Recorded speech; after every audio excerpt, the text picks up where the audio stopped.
Hello everybody, Patrick Glenn Nichols, Muscle Car Barn Finds, and today I'm out here on the back side of this person's property. It has a few muscle cars and some old cars that he had back in his past. Looks like a Mercury here, Cougar.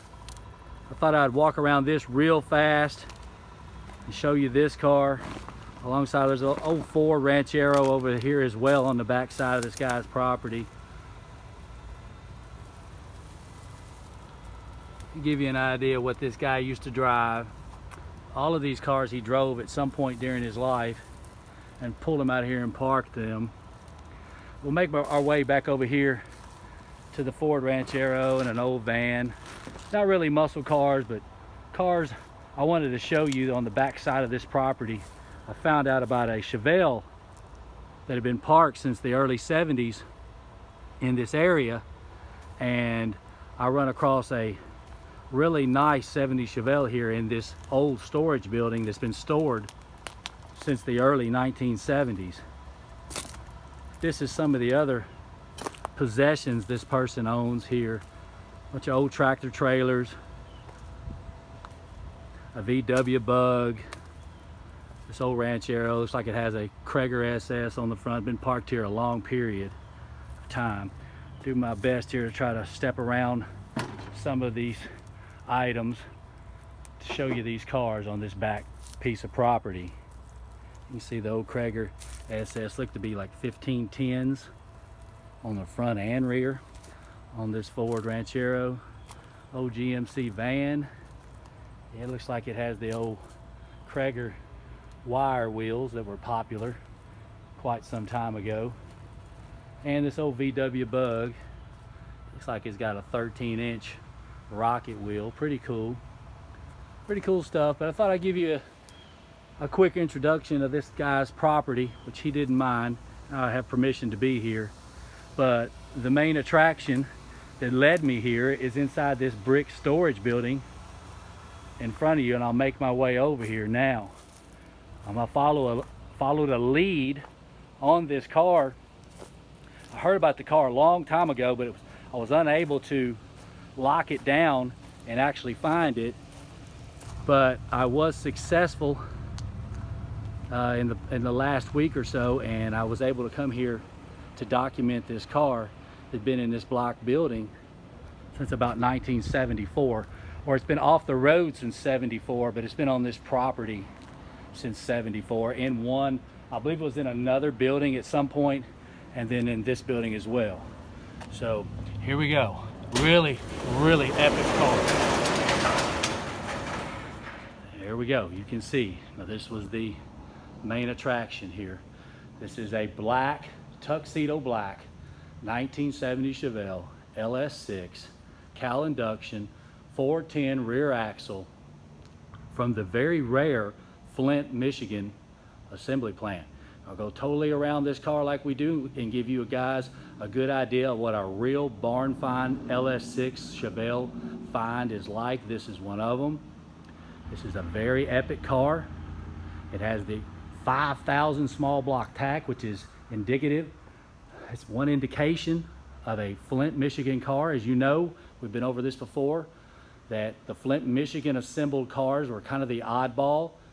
They didn't really start production until about February of 1970 due to a strike. This is a March of 70 built LS6 Chevelle. As far as in the LS6 registry, there's only one other tuxedo black LS6 registered. So this would be rare. We've been over this before as well. Tuxedo black would be the rarest of the standard colors. So you put all that together, a Flint tuxedo black LS6 is a very rare car. Bucket seats and 4-speed. So we will start on the front. I'll lift the hood and we will go from there. Now you can see this dust and patina. There's no way to stage something like this. You can see where a cat or an animal is crawled over the top of it, and it has been in this location since the 70s. Again, it was stored in another building, according to the owner, for a short period of time, but in this building since about the late 1970s. Now I'll lift the hood now and we will address some of the features on a Flint, Michigan car. Now, right off the bat, you can see it has one plastic inner fender and one steel. That's an indication, that's correct, that has never been changed on this car. You can see the heavy duty cooling radiator support is still intact. If you look at the firewall, you can see the provision for the tack and gauges is right there for the tack wire. If you look below it, that's for the accelerator cable, and then one below that is the provision for the cowl induction hood. If it were to be an automatic, it would have another provision for the kickdown switch. But this is a 4-speed with tack and gauges, so that is correct. Power brake booster is dated the 76th day of 1970, which falls in line with a 4th week of March car. It's a dual line car, which would be right, this is about a mid-year car, so it would have the 768 AC fuel pump. You can see all of the dust and patina that we look at on these barn finds all across the tie bar and the front radiator support. Also, focus your attention on where the lanyards are located for the hood pin cables. Quite a bit further down than, say, an Atlanta or an Arlington or Van Nuys car. The 1557 washer jar is still in place. And let's do the cowl tag. Not a lot of information on a Flint cowl tag, but nevertheless we will do it anyways. OK 70 13637 2-door hardtop, FL for Flint, and then the 219 or 8, I think that's a 9, 33527 is a body number. 756 black bucket seat interior, and 1919 for tuxedo black upper and lower, and then 03D for the 4th week of March. Now, if you'll notice real quick, it's got a bullet hole in it. According to the owner, it's not a good idea to go dating somebody else's girlfriend at another county down the road here. So sometimes when you do that, you get shot at. So that's what happened there.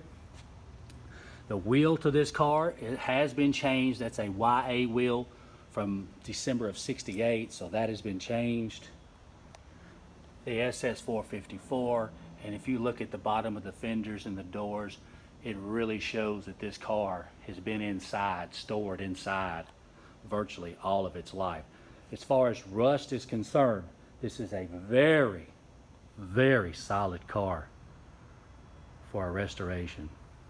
You see where the dust has been wiped off not long ago to check for the VIN number. And the VIN does match the GM manufacturer's decal in the door jamb as well as on the title. But I really want you to get an idea of how solid this body is. The base of the doors, the quarter panels, all along the bottom of the rear quarter panel, the window channels. Of course, when you go to sanding on any car, you find rust. That's part of the ball game. But with this car here, it really appears like you're not going to find much, and you're just not going to find a barn find that's going to have a much better body than this car. And you can see he was able to hit the car twice when he was shot at. Pretty crazy stuff. Now let's look at the interior. You can see right off the bat, you see the S's in the door panels. Some of you familiar with the fossil from Flint that I covered and documented for CarCraft in Buffalo, New York. It had the S's in the door panels as well. So Flint cars didn't get the memo. They did the S's correct for the SS 454 cars. This is 2 now that I've seen unaltered survivors with S's. Now, you can see the manufactured by General Motors decal with a little bit of glare. March of '70. This is a very early car as well. I believe as far as in the registry, there's one other car registered earlier than this car. One other factor, same as the fossil from Flint, the red LS6 in New York, it had the 5,000 RPM tack, which is considered the small block tack. That is another mistake or oddball quality of a Flint, Michigan built LS6. That has never been changed.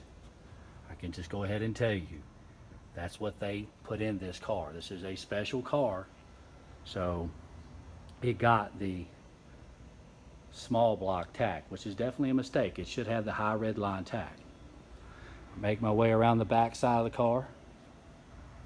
And you can see all of the dust and patina back here. And we will look inside the trunk area. Car is equipped with the CRW 410 rear axle, just like the radiator support proves. You can see the 4-speed cross member in front of you there.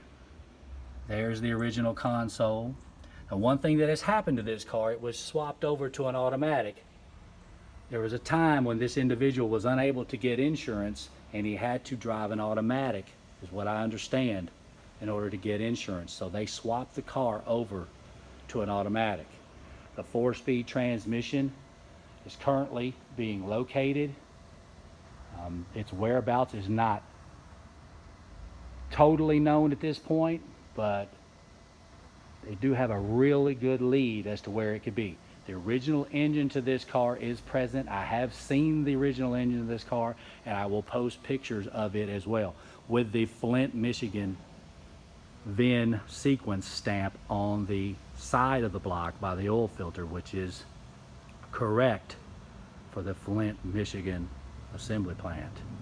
Now we're going down the passenger side of the car, and of course you can see the 756 black bucket seats. We have the S's in the door panels. We have incorrect mirrors on the car on both sides. Did not have those mirrors.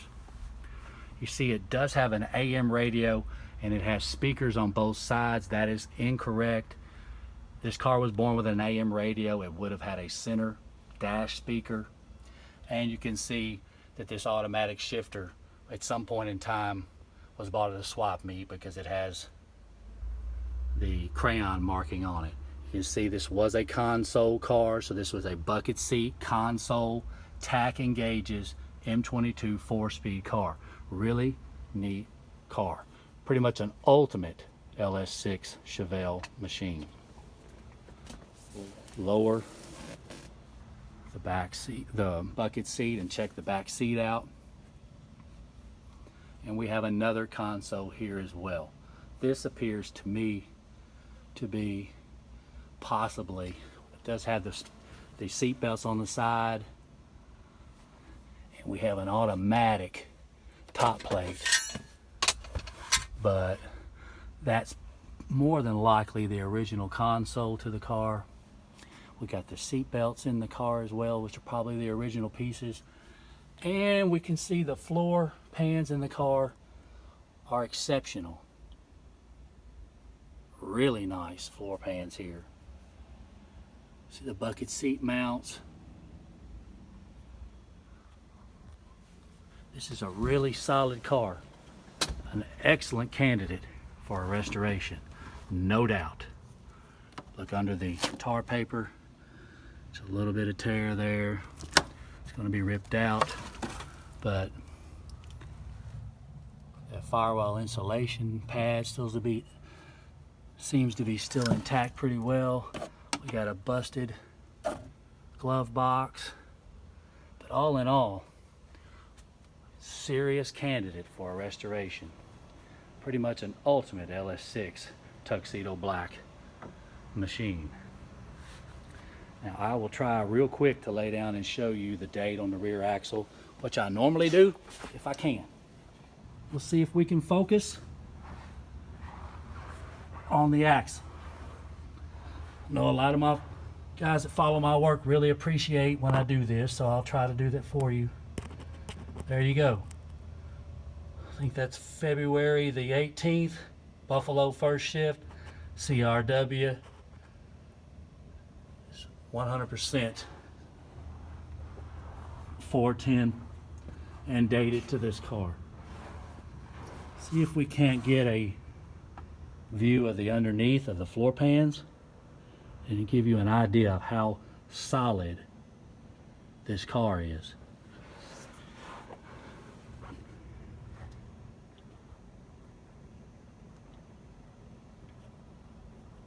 Really nice. You can see the transmission tunnel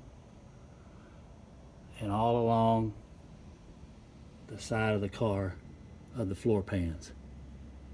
Beautiful floor pans and frame. And we'll back out now. Down the side of the car.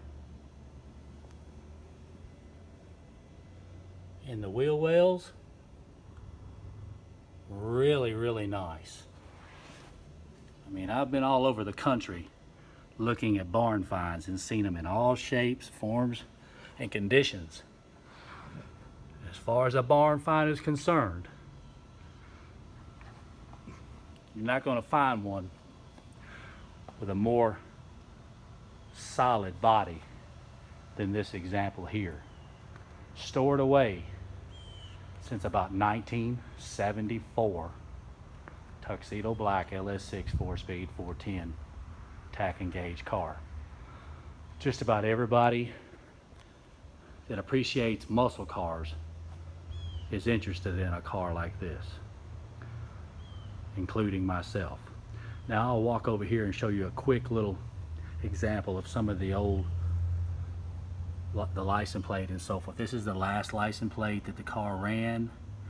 That's a photo of the original title. That's an old photo there of the car way back early on, and it's all framed up. So again, off the road since 1974. Right here it is in this block storage building where 99.999% of the world had no idea that this car existed, but it does now. It has been exposed. That's my job. This is what we do. One day this car will make its way to another family member or to somebody else and be restored. Again, I have seen the engine with the correct Flint assembly, with the correct VIN sequence stamp on the oil filter balls, which is correct for the Flint. So this is a numbers matching barn find LS6. Now, another thing we've been over before, Flint, Michigan cars do not have build sheets. So one of the things I've stressed to the owner of this car, if he has that original engine, that is the biggest key, biggest factor in authenticating his car. Without it, then it would just be an informed opinion. But now the car is definitely certified. It is an authentic stamp on the engine, and we have other characteristics of the car, other features that show you that it is a true LS6 70 Chevelle. I hope you enjoyed the video of this epic barn find that has been stored in excess of 40 years in this block building. Please like, share, comment, and subscribe. I really appreciate your comments. Please try to keep them positive. This car is not for sale currently, so please try to keep your comments positive and on subject. I really appreciate that. I hope you enjoyed the video. More videos on the way. You can follow me at pnichols26 at Yahoo on Facebook and YouTube. Thanks again. More videos on the way.